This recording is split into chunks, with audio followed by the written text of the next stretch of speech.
po kami ngayon, bago ang uniform, tapos kulay puti, tapos nasa gitna ng disyerto, naghahatak ng kable. Tingnan niyo po si Bernard. Ayan po si Bernard, oh. Nasa kabilang bakod yan. Nasa kulungan. At ayan ang mga tao. Ayun sila, oh. Ang gagandang tignan. Grabe. Oh. Tapos, naghahatak lang pala ng kable.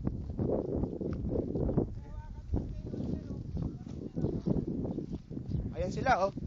Ayan sila, oh. Ayan si sakay ng BT. Ayan si Sir June. Ayan si Henson. Ayan si Gian. Ayan si Oliver. Ito may tsura.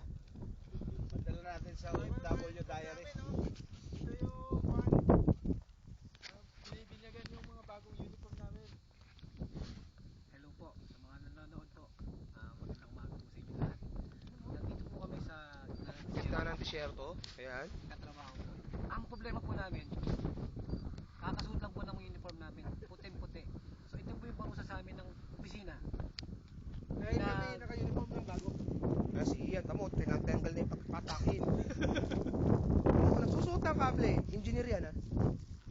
Ito po talaga ang trabaho ng asin. engineer. Ito po talaga ang trabaho ng asin.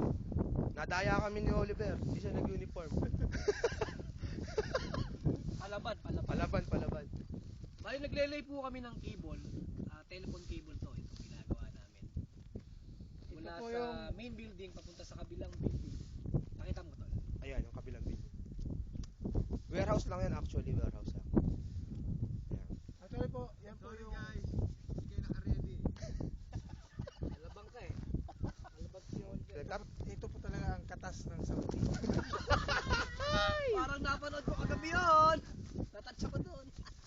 Teka lang po, at may pulis. Time out muna kasi may pulis. Babay na.